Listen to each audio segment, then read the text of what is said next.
अस्सलामुअलैकुम, मैं हूं किरण खान। आप देख रहे हैं देसी हॉटपॉट यूट्यूब चैनल। आज की वीडियो में मैं आप लोगों के साथ शेयर करूंगी बहुत ही मज़ेदार चटपटी सी भुना गोश्त की रेसिपी। रमज़ान आने वाले हैं तो सहरी में इसको ज़रूर ट्राई कीजिएगा। ये बहुत आसान और क्विक रेसिपी है, जल्दी से बन जाती है। तो वीडियो को बिना स्किप किए अपने एंड तक देखना है ताकि कोई भी स्टेप, कोई भी बात आपसे मिस ना हो जाए। तो चलिए जी, करते हैं कुकिंग को स्टार्ट। यहाँ पे मैंने आधा कप के करीब कुकिंग ऑयल ले लिया है। ऑयल की क्वांटिटी आप कम ज़्यादा कर सकते हैं। अब मैं इसमें डाल रही हूँ एक बड़े साइज़ की प्याज। इसको मैंने स्लाइस में कट कर लिया है। इसको मैं यहाँ पे इतना फ्राई करूँगी कि प्याज मेरी गोल्डन हो जाए। तो जैसे ही मेरी प्याज देखें गोल्डन होनी स्टार्ट हो गई है तो इसमें मैं डालूँगी आधा किलो गोश्त। मेरे पास बछिया का गोश्त है, आप सेम रेसिपी मटन या चिकन के साथ भी बना सकते हैं।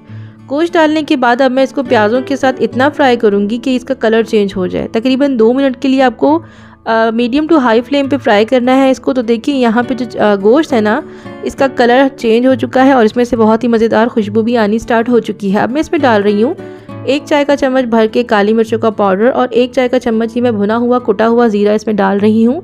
साथ में ही मैंने आधा चाय का चम्मच इसमें मैंने डाल दिया है नमक का, ताकि इन तमाम मसालों का जो टेस्ट है ना, फ्लेवर, वो गोश्त के अंदर आ जाए। भुना हुआ जो गोश्त है ना, उसमें से एक बहुत ही मज़ेदार सा अरोमा आना ज़रूरी होता है गोश्त के अंदर से भी, ताकि वो कच्चा ना लगे। अच्छा जी, तो अब मैं इसमें डाल रही हूँ 1 खाने का चम्मच भर के कुटी हुई हरी मिर्ची और 1 खाने का चम्मच ही भर के मैंने अदरक लहसुन का पेस्ट डाल दिया है।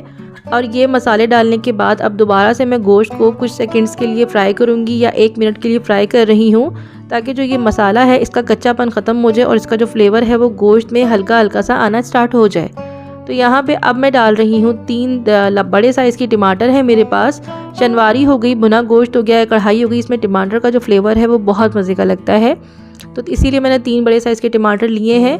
साथ में ही मैंने इसमें तकरीबन 1.5 कप पानी डाला है, क्योंकि मैं बीफ से बना रही हूँ और उसको गलने का हक चाहिए होगा। अब मैं इसमें डाल रही हूँ तकरीबन 1.5 खाने का चम्मच भर के कुटी हुई लाल मिर्चें। ये बहुत तेज़ वाली लाल मिर्चें नहीं हैं।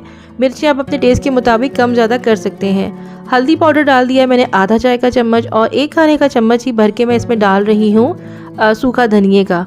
नमक डाल रही हूँ मैं आधा चाय का चम्मच। इसमें मैंने पहले भी नमक डाला है, तो टेस्ट के मुताबिक आप नमक देख के डाल लीजिएगा। उसके बाद मैं इसको हल्का सा मिक्स कर रही हूँ। अभी हमें फ्राई नहीं करना है इसको, क्योंकि बेसिकली अब इसको हमने गलने के लिए छोड़ देना है। तो बस अच्छे से मिक्स करना है ताकि तमाम मसाले गोश्त के साथ अच्छे से मिक्स हो जाएं। और उसके बाद इसको ढक के हमने गोश्त को गलने तक पकाना है, ताकि इसका जो ऑयल है वो ऊपर आ जाए। तो तकरीबन 20 मिनट के लिए मैंने इसको पकाया है। आप अगर कुकर लगा रहे हैं तो आपने 1 या 2 सीटी आने तक लगाना है इसको कुकर। अच्छा जी, तो अब इसको यहाँ पे हमें कुछ देर के लिए फ्राई करना है। आप देखें मसाले जो है वो हमारे बिल्कुल मैशअप हो चुके हैं और इनको अच्छे से आपने फ्राई करना है ताकि मसाला जो है वो और अच्छे से इसमें फ्लेवर आना स्टार्ट हो जाए। अब मैंने इसमें 3-4 हरी मिर्चें भी डाल दी हैं, इससे बहुत ही मज़े का अरोमा आता है। तो ये देखिए हमारा जो मसाला है ना वो कितने अच्छे से बन के तैयार हो चुका है। अब मैं इसमें डाल रही हूँ तकरीबन 1 खाने का चम्मच या आधा खाने का चम्मच मैंने इसमें डाला है गरम मसाले पाउडर का।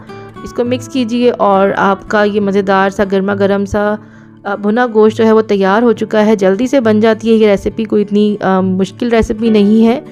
तो इसको सहरी में ज़रूर ट्राई कीजिएगा। उम्मीद करती हूँ कि आज की रेसिपी आपको अच्छी लगी होगी। अच्छी लगी है तो चैनल को ज़रूर सब्सक्राइब कीजिएगा। आप मुझे फेसबुक, टिकटॉक, इंस्टाग्राम पे भी देसी हॉटपॉट के नाम से सर्च कर सकते हैं। अब मिलूंगी 2 दिन बाद एक नई वीडियो के साथ। तब तक के लिए अल्लाह हाफिज़।